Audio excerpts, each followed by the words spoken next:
No Man's Sky is a video game developed and published by Hello Games in 2016, which has just released its latest update, Aquarius. Oh, sorry, this was a Starfield video, right? Starfield is a 2023 action role-playing game developed by Bethesda Game Studios and published by Bethesda Softworks. In the game, the player character joins a group of space explorers who must venture to various corners of the galaxy to acquire mysterious artifacts. The game features an open world in the form of an area within the Milky Way galaxy, containing both fictional and non-fictional planetary systems. It was described by director Todd Howard as Skyrim in space, according to Wikipedia, at the very least.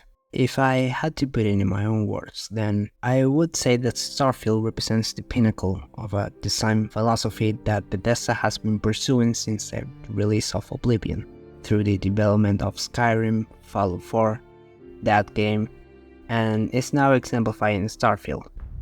A direction that has been making each game since the initial hit that was Morrowind more expansive, more ambitious, and more accessible to the masses.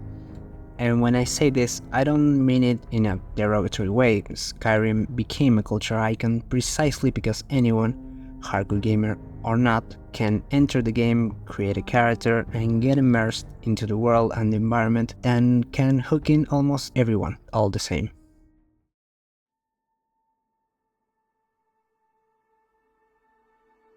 Making your sequel more accessible for a wider audience isn't necessarily a bad thing, in my opinion, but the issue is with finding a balance between the kind of unintuitive and outdated systems of Morrowind and the super simple to understand system of Skyrim, for example. Like, you don't have enough stats for this weapon?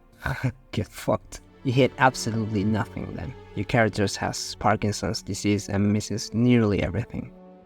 Wait, you don't know what to really specialize in as soon as you start? Chill, dude. The more you use that weapon, the more you will improve its damage. Duh, easy peasy. The balance between the rich lore introduced in Morrowind, the NPC roaming systems introduced in Oblivion, and the intuitiveness of gameplay introduced in Skyrim made it an incredible hit that definitely marked a turning point for Bethesda Game Studios. However, I think BGS took the wrong lessons from the resounding success that was this game, and alongside Fallout 4 and 76, it was these wrong takeaways that led to Starfield's controversial reception. A game that aims for the moon and ends up kind of staying in orbit, not really crashing, but also unable to escape the planet's gravity. Starfield suffers from one of the worst things that can happen to a game that was designed from the get-go to be a culture icon. It's meh. Serviceable, sure, but also forgettable. It's not terrible, but it's not great either. And it's just somewhere in between those points. A controversial 7 out of 10. As Todd and IGN would put it. We're aiming for a controversial 7 out of 10. And I have my doubts that the first expansion they are about to release, Shattered Space, will be the one to save it and magically make it the game it always should have been. And I have a few reasons why I harbor those doubts. One of the biggest problems the game has, and the one I want to focus on in this section, is exploration. What do I mean by this? Well, in a space exploration game, having the exploration be as boring and tedious as possible doesn't look too good for the team responsible for cultural hits such as Fallout Shelter. When one playing one of Bethesda's previous titles, one of the best things about those games was getting lost in the open world while going to some quest marker on the other side of the map, and along the way coming across various hidden unmarked points of interest with their own little side quests or self-contained content that more often than not added some real flavor and realism to the world. In Starfield, that doesn't actually happen, like, ever. It's not an issue of the player choosing to fast travel and missing out on that experience. It's more about the way the game is designed. In Starfield, fast travel is not an option that is available for when you don't feel like going down a path you've already gone through, or when the mission is too far away from where you are now on the map. But it is actually a necessity, and it's mandatory for anyone playing it, whether they are a player that likes to use fast travel or not. Upon landing on a new planet, we are not really greeted with an interesting, vibrant world full of details and stories to discover and explore. What Starfield greets us with is a generally desolate landscape, with no sign of anything for miles around you, with 4 maybe 5 points of interest in the distance that after playing for more than a couple hours we realize are the same recycled buildings with the same enemies in the same exact spots that we saw on other planets. All the magic that was felt while exploring in a Bethesda game is conspicuously absent, and for a game where you have 1,000 planets to explore, the best you can do is stick to the main story and don't stray to explore anything on your own, really. Because 9 out of 10 times you're probably going to find the same stuff that you already found before. However, in theory, there's a possibility that Shattered Space, the first expansion of many to be released for the game, may actually fix this by focusing specifically on a single planet and focusing its content on a limited scope rather than scattering crumbs of handmade content across the galaxy.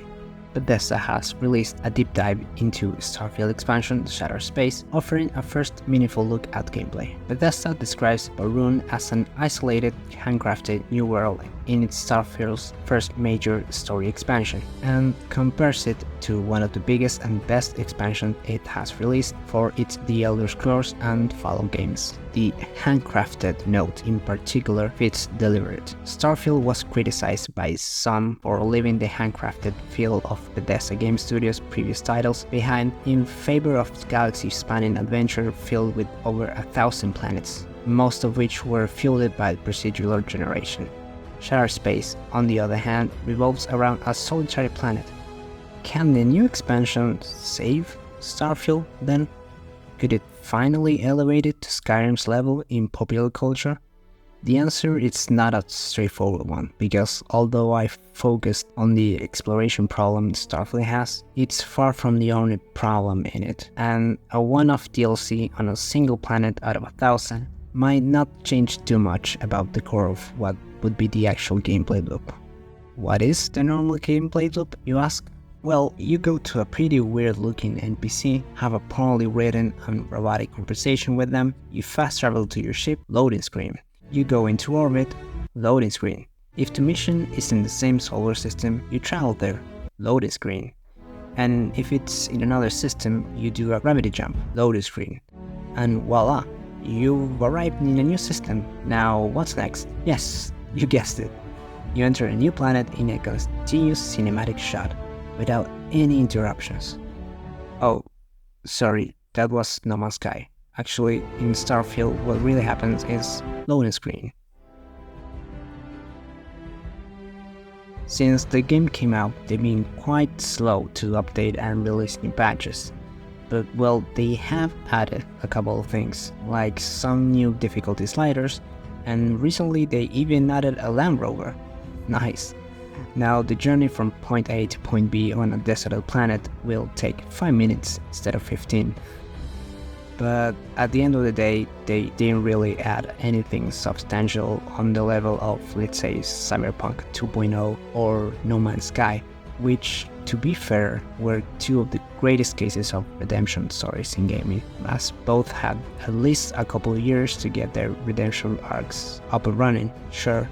But my conclusion still ends up being that Starfield's update cadence isn't really up to par, if it wants to follow the same path.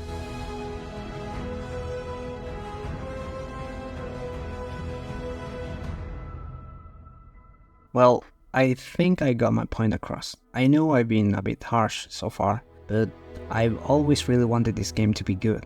And the issue right now is that at best Shattered Space will be an exception to the rest of the game, and that's not a very encouraging thought to have. Also, the best case scenario isn't really guaranteed, as the quality of the quests, the characters and the plot have been in decline for a couple of titles now. And with several developers in charge of the best parts of the old games leaving Bethesda, some forming their own studios and all, I really don't see a future where Shattered Space is the coming of Christ that Starfield kinda needs to become a cultural icon on the level of Fallout or even of The Elder Scrolls. Though, as always, I'd be more than happy to be wrong about that, and for them to surprise us all like other developers which have regained their audience's respect again after kind of squandering it. I mean, they're even on the right track after all that game debacle, and some people say that as of right now it's in a pretty good state and all. So we'll see which direction the wind blows very, very soon, I'd say. So yeah, thanks for watching all the way through. As you can see, it's my first video on this channel, and I have another channel, but it's also has only one video in it, and it's this one, but in Spanish. So my plan is to upload there first and then translate them and upload them here, but it can also work the other way around. So if you have any video suggestions or recommendations or RPGs you'd like for me to cover, just leave a comment and I'll consider it. As my first English video, I did a lot of outtakes, and this was the best that I could come up with. Yeah, really. So feel free to point out any mispronunciation or any hideous mistakes, or if you didn't really understand a word of what I said. Any feedback is good, really. Yeah, so I'm planning a video comparison between Starfield and Skyrim next, so feel free to stay around if you're interested in that, but no harm if you aren't. And if you are, see you around on the next video. Bye bye.